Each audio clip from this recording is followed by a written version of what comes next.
السلام علیکم ورحمۃ اللہ وبرکاتہ نحمدہ ونصلی علی رسولہ الکریم اما بعد۔ آج کا سبق سن لیجئے۔ آج کے سبق کی سرخی ہے حضور صلی اللہ علیہ وسلم کی سیرت، پارٹ نمبر 158۔ ایک پوائنٹ یہ ذہن میں رکھنا کہ سب ہجرت کر کے مکہ مکرمہ سے مدینہ منورہ جا رہے ہیں، اخیر میں 4 رہ گئے ہیں جو سب سے آخر میں گئے ہیں۔ ایک حضور صلی اللہ علیہ وسلم، ایک حضرت ابوبکر، ایک حضرت علی اور ایک صہیب رومی۔ یہ ذہن میں رکھنا تو اگلی بات آپ کو سمجھ میں آئے گی۔ نمبر 2 کہ اب ہجرت کرنے والوں کے ساتھ جو حالات آئے وہ میں بیان کر چکا ہوں، لیکن ایک قصہ صرف ام سلمہ کا بیان کر دیتا ہوں۔ ام سلمہ الگ ہو گئی، ابو سلمہ الگ ہو گئے، ان کے بیٹے سلمہ یہ الگ ہو گئے۔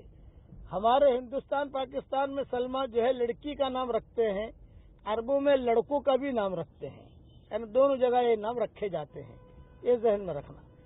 تو ام سلمہ کو بڑی مشکل سے مکہ والوں نے اجازت دی اور لڑا کر اجازت دی۔ خاندان والے آپس میں لڑے کہ یہ ماں کو تم نے الگ کر دیا، بیٹے کو الگ کر دیا، باپ کو الگ کر دیا۔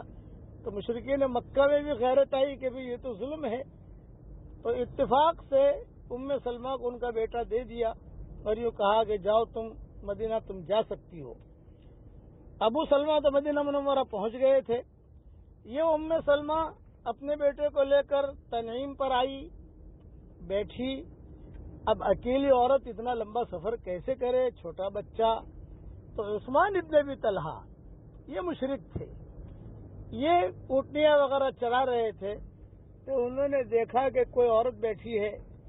یہ آئے، یہ کہا بہن کیوں بیٹھی ہو یہاں؟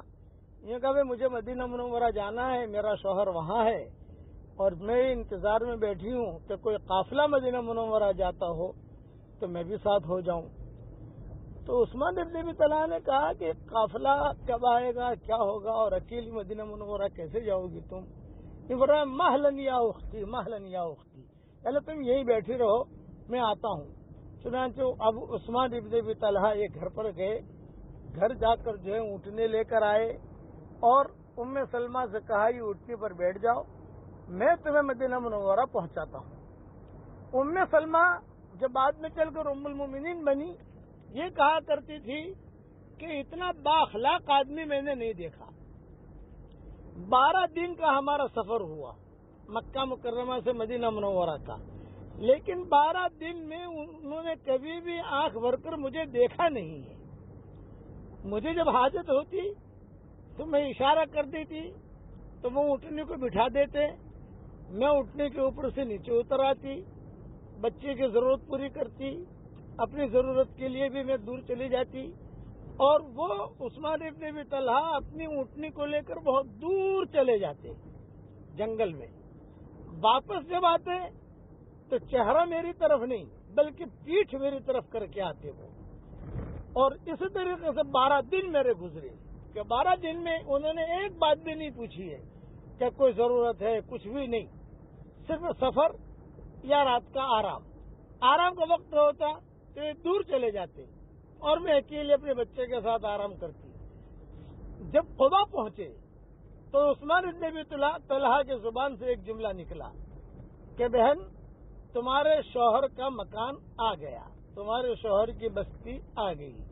ابو سلمہ جو ہے قبا میں رہتے تھے، چنانچہ قبا میں داخل ہوئے اور قبا داخل ہو کر لوگوں سے پوچھا کہ بھی ابو سلمہ کہاں ہے، ابو سلمہ کہاں ہے؟ لوگوں نے گھر بتایا کہ یہ ابو سلمہ کا مکان ہے۔ چنانچہ وہاں گئے، وہاں جا کر دستک دی۔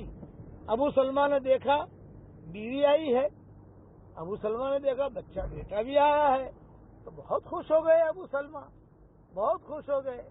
اور یہ عثمان ابن ابی طلحہ نے سامان اتارا، سامان اتار کر جو ہے عثمان ابن ابی طلحہ اپنی اونٹنی کو لے کر مکہ کے لیے روانہ ہونے لگے۔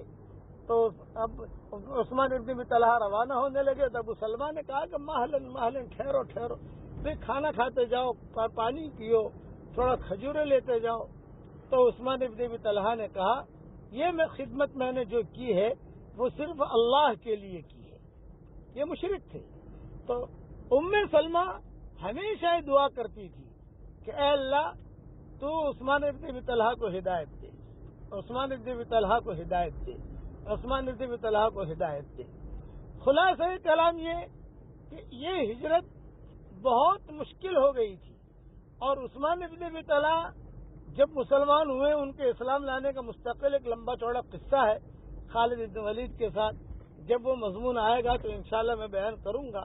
لیکن میرے والد صاحب رحمۃ اللہ علیہ ایک بات فرماتے تھے کہ شرک کی حالت میں بھی اگر کوئی اخلاق برتے گا تو کبھی کبھی اللہ تعالیٰ اس کو دنیا میں بدلہ دے دیتا ہے، یا سب سے بڑا بدلہ یہ دیتا ہے کہ اللہ اسے ہدایت دے دیتا ہے، جو اللہ نے عثمان ابن ابی طلحہ کو دی.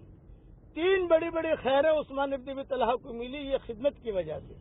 ایک تو ہے کہ اسلام مل گیا، مسلمان ہو گئے. دوسرا یہ کہ قیامت تک ان کی نسل میں کوئی مشرک پیدا نہیں ہوگا. تیسرا یہ کہ بیت اللہ کی چابی ان کے خاندان میں آ گئی قیامت تک کے لیے. یہ عثمان ابن ابی طلحہ ہیں. جب ان کی تفصیل آئے گی انشاءاللہ اس وقت مزید تفصیل سے بیان کروں گا، بقیہ تفصیل کل پوری کروں گا.